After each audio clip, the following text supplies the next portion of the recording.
नमस्कार HM Bharat news बडेगाव Tiroda वार्ताहर मुकेश बोपचे बडेगावातील आरोग्य व्यवस्था रामभरोसे पशु दवाखान्यात सुरू नागरिकांवर उपचार तिरोडा तालुक्यातील बडेगाव येथे प्राथमिक आरोग्य केंद्राची इमारत जर्जर घोषित झाल्यानंतर नागरिकांवर पशु दवाखान्याच्या परिसरात उपचार सुरू असल्याची धक्कादायक बाब समोर आली आहे। ग्रामीणांच्या म्हणण्यानुसार इमारत जर्जर घोषित करण्याच्या 2 महिन्यांपूर्वीच लाखो रुपये खर्च करून नूतनीकरण करण्यात आले होते। त्यामुळे सरकारी निधीच्या अपव्ययाबाबत प्रश्नचिन्ह उपस्थित होत आहे। ग्रामीणांनी जिल्हा परिषद सदस्या डोमेश्वरी बाई बघेले यांना नवीन रुग्णालय उभारणीसाठी निवेदन दिले असून या प्रकरणाची निष्पक्ष चौकशी करण्याची मागणी केली आहे।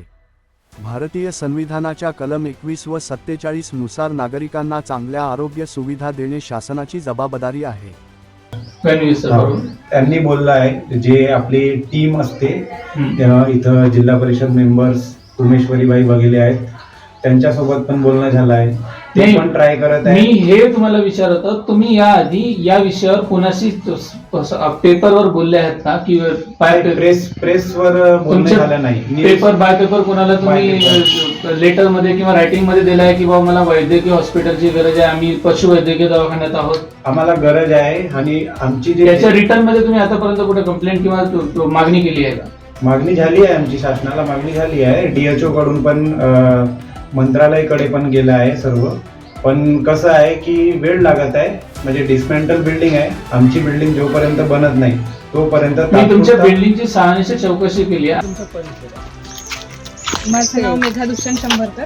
मी उपकेंद्र वडेगाव म्हणजे प्राथमिक आरोग्य केंद्र वडेगाव अंतर्गत उपकेंद्र वडेगाव येथे कार्यरत आहे। हे जे उपकेंद्र या ठिकाणी आहे याचं जे तिकडे शिफ्ट केलं याच दवाखान्यात तुम्ही काम करता का? हो, इथून आम्ही ऑगस्ट महिन्यामध्ये शिफ्ट केलं पशुवैद्यकीय। कोणत्या कारणासाठी केलेला होता तुम्ही हा शिफ्ट? कोणत्या कारणाने तर ते सर पूर्ण पडत आहेत वरून छत वगैरे। त्यावेळेला तुम्ही होते का या ठिकाणी जेव्हा शिफ्टिंग झाला? क्वार्टर मधून शिफ्टिंग पशुवैद्यकीय मध्ये झाला तेव्हा। तुम्हाला इथे एकूण किती दिवस झाले आतापर्यंत? 15 पूर्ण झाले। तुमच्या कार्यालयीन कामाच्या दिवसात शिफ्ट करण्याच्या काही दिवसापूर्वी त्या ठिकाणी नवीनीकरण म्हणून टाइल्स वगैरे लावण्यात आले, तेव्हा तुम्ही होता का? तुम्ही कोण? तुम्ही होते, तुमचे नाव सांगा। कार्यरत आहे। मला इथे 10 वर्ष पूर्ण झालेले आहे। 2014 पासून मी इथे कार्यरत आहे आणि आता सुरळीतपणे कार्यरत राहतील। इथे जे हॉस्पिटल शिफ्ट झाला त्याच्या काही दिवसापूर्वी या ठिकाणी जे तोडफोड करून व्यवस्थित स्टाईल लागलेली होती। स्टाईल कशासाठी लावली? तर तुटल्या होत्या का जुन्या स्टाईल? नाही सर, ते काय ते थोडंसं त्यांनी चेंज केली। कोणी चेंज केलं आहे? म्हणजे ते त्यांचं कॉन्ट्रॅक्ट होता की आम्हाला चेंज करायचं आहे असं सांगितलं, त्यांनी चेंज केलं। खालची कोणी चेंज केलं? ते त्यांच्याकडे कॉन्ट्रॅक्ट होता, त्यांनीच केलं सर। ते कोणाच्या होतं तुम्हाला नाही माहित, पण ते खालचं चेंज केलं। गरज आपल्याला छतची होती, छत खराब झाली होती, तिला रिपेअर करण्याची गरज होती। 2-3 महिन्यानंतर मग कसं डिसमिस म्हणूनच दाखवली बिल्डिंग। इथून आम्ही मग 2024 मध्ये त्या तिकडे शिफ्ट झालो क्वार्टरला। तिथे आम्ही 1 वर्ष राहिलो। 2025ला 19 ऑगस्टला आम्ही तिकडे गेलो पशुवैद्यकीय अधिकाऱ्यांकडे। आणि सोबत या ठिकाणी काही जे झाडं तोडफोड झाली आहे त्याच्या काय कोण केलं आहे? म्हणजे 2 वर्षाच्या 2021 मधली गोष्ट आहे ती।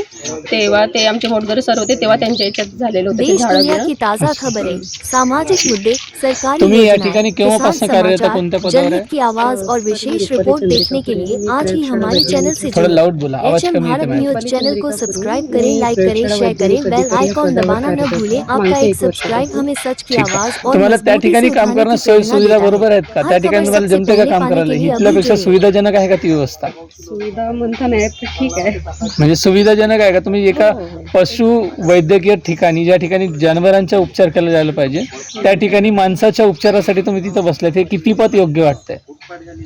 ठीक वाटते सर, म्हणजे चांगलं वाटतं माणसाच्या ठिकाणी, कम्फर्टेबल आहे। जनावरांच्या ठिकाणी माणसांना उपचार देणं कम्फर्टेबल आहे। ठीक नाही वाटत, पण आता ऑप्शन नसल्यामुळे आम्हाला ऍडजस्ट करावंच लागतं। ओपीडी किती होती आता? ओपीडीच्या वेळ किती आहे? तुम्ही ओपीडी घेत नाही साल कदाचित, तुमच्या ठिकाणी जे मेडिकल ऑफिसर कोण आहे साहेब यावर?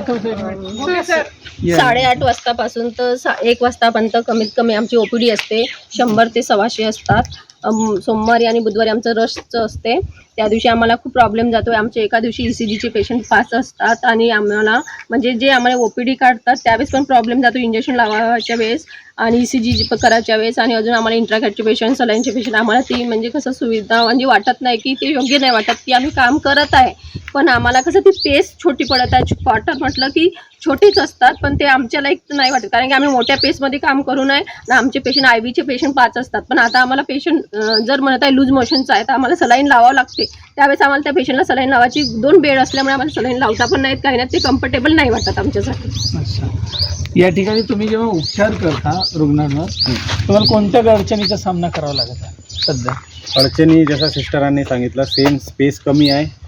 आमची सवय आहे की मोठी स्पेस पाहिजे, बेड जास्त पाहिजे. आमच्याकडे जे स्पेस आहे कमी आहे, त्यामुळे 2 अच्छा, आता जे या ठिकाणी तुम्हाला रुग्ण आढळतात यांना वैद्यकीय उपचार करत असताना तुम्हाला त्यांना ऍडमिट करावं किंवा काही वेळ तुम्ही ऑब्झर्वेशन मध्ये असं ठेवायला पाहिजे वाटते. असे गरजेचे असतात खूप का? काही पेशंट असतात डेली ज्यांना- बेसिसवर 2-3 पेशंट असे निघतात की त्यांना आपल्याला वाटते की हे 3 दिवस आपल्याकडे ऍडमिट पाहिजे, कारण की ते घरी जाणार आणि काय करणार काही गॅरंटी अंडर नाही. ऑब्झर्वेशन मध्ये Under- पाहिजे तसं पाहिजे तुम्हाला Low वाटतं, पण BP, तुम्ही ठेवू शकत नाही कारण हो. तुमच्याकडे बेडची सुविधा उपलब्ध नाहीये. सुविधा नाही. अशा परिस्थितीत एका मानवी हक्काच्या या ठिकाणी उल्लंघन होत आहे आणि तुम्हाला वाटते तुम्ही ह्याच्यात चांगलं काही करू शकता. तुम्हाला या ठिकाणी स्पेस किंवा एखाद्या व्यवस्थित बिल्डिंगची गरज आहे. आम्हाला व्यवस्थित बिल्डिंग पाहिजे. ठीक आहे. मागच्या काही दिवसापासून या ठिकाणी ह्या गोष्टी प्रॉब्लेमॅटिक आहेत. ठीक आहे. हो. एक वर्ष